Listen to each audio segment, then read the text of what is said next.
O final de Marco Aurélio será completamente diferente da primeira versão, porque, por exemplo, na primeira versão, o Marco Aurélio ele conseguiu fugir, sair impune de todos os seus crimes ao longo da trama, que na real os crimes de Marco Aurélio não foram os mesmos dessa segunda versão de Vale Tudo, porque na primeira versão Marco Aurélio só se resumiu a desviar dinheiro da TCA, não fez mais do que isso.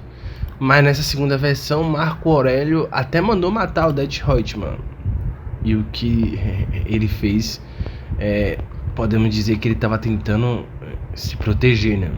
Mas enfim, só que na primeira versão o Marco Aurélio ele não fez nada disso, ele só fez desviar dinheiro da TCA.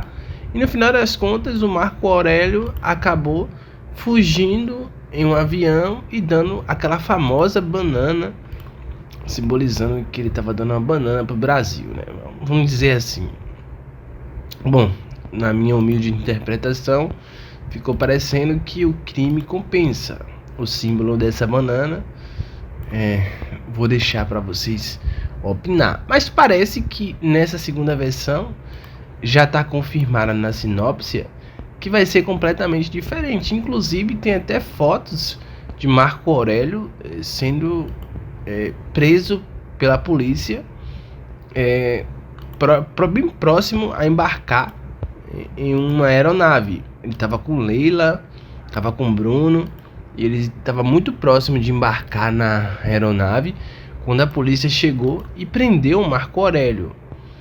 Bom, o Marco Aurélio ficou 1 ou 2 dias na prisão, depois ficou em casa com uma tornozeleira eletrônica, aguardando o dia do seu julgamento. Deixa o like, se inscreva no canal e acione a notificação. Seu like, sua inscrição aqui é muito importante, assim como sua presença. Bom, normalmente o crime que Marco Aurélio praticou é facilmente resolvido com a fiança, né? Só que, inacreditavelmente, o juiz, na hora do julgamento de Marco Aurélio, ele resolveu que ele não iria dar a fiança para o Marco Aurélio. Enfim, o Marco Aurélio acabou indo parar no presídio.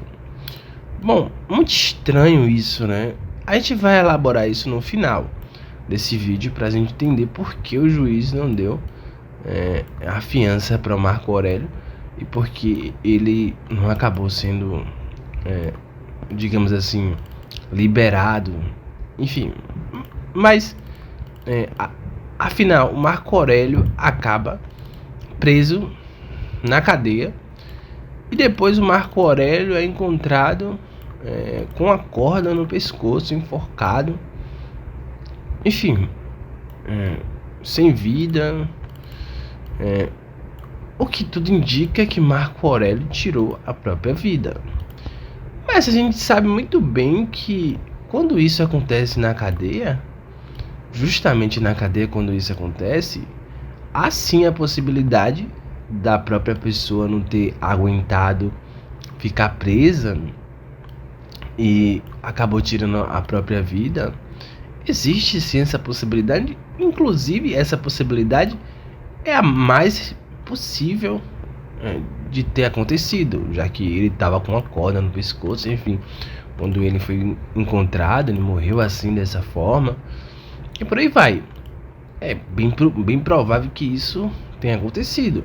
Porém, existe um outro lado na moeda, que quando a pessoa está querendo se livrar da outra, sem parecer que, digamos, essa pessoa morreu, essa pessoa foi assassinada, digamos assim, geralmente a pessoa que encomenda o assassinato pede dessa forma, né? Que fique parecendo que a pessoa não aguentou e tirou a própria vida, para não deixar vestígio, sabe? Para não deixar nenhum tipo de ponta solta. Eu diria mais que isso serve mais para uma queima de arquivo ou algo do tipo, né? E o que parece ser o caso de Marco Aurélio. por quê? Porque há algumas informações que dizem que a Odete Roitman irá aparecer no último momento final da trama, e ela irá aparecer ou com o César ou com um boy magia.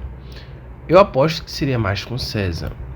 Essa informação ela ainda não foi confirmada, ela não é oficial, é uma possibilidade que pode acontecer ou não, mas enfim, nesse momento a Odete disse que conseguiu se livrar de todos os seus inimigos, e ela dá a ilusão que ela foi responsável por matar o Marco Aurélio.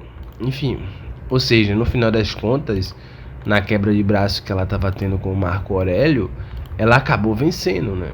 O Marco Aurélio achou que matou ela, mas ela que matou o Marco Aurélio. Enfim, e eu queria comentar, eu acabei colocando os pés pelas mãos aqui e não comentei como o Marco Aurélio foi parar atrás das grades, através de quem ele foi parar atrás das grades. Bom, primeiramente a gente temos que falar de Consuelo.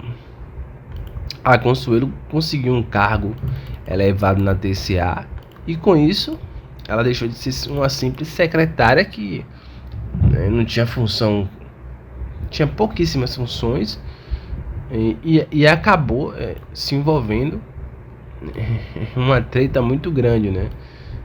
Que inclusive o Afonso até sabia, um pouco meio sem sentido, mas ela resolveu colocar a sua cabeça em prêmio, e foi até o apartamento de Afonso com todas as provas que provava que o Marco Aurélio estava desviando dinheiro da TCA, continuava desviando dinheiro da TCA. Enfim, com isso o Afonso foi até o conselho da TCA, até os acionistas, o boss, acho que é assim que fala, né? E aí, na frente de Marco Aurélio, falou que aquilo ali é desvio de dinheiro e tal, que ia ser denunciado. Marco Aurélio fugiu. Bom, aí tudo se resume ao que eu contei ao início do vídeo, né? Só troquei na ordem. Bom, mas eu queria comentar sobre isso. É um pouco estranho, né? Porque quem tá acompanhando a novela sabia que o Afonso sabia que o Marco Aurélio estava desviando dinheiro da TCA, né? Ele sabia, mas mesmo assim, eu sei que o Afonso ele estava fragilizado, ele estava enfrentando uma doença muito grave. Temos que levar isso em consideração. Mas mesmo assim, tipo, o Afonso ele nomeou o Marco Aurélio como o presidente da TCA, sabendo que ele já tinha roubado muito dinheiro da TCA. Meio que pra mim isso não faz o menor sentido, sabe? E dando que deu, né? E pra piorar as coisas, Heleninha ainda deu uma procuração para o Marco Aurélio cuidar das suas ações da TCA. É um absurdo muito grande essa trama. Como é que a pessoa faz isso com uma pessoa que tem um histórico de Marco Aurélio que já foi desmascarado? Não faz sentido nenhum. Tchau, tchau.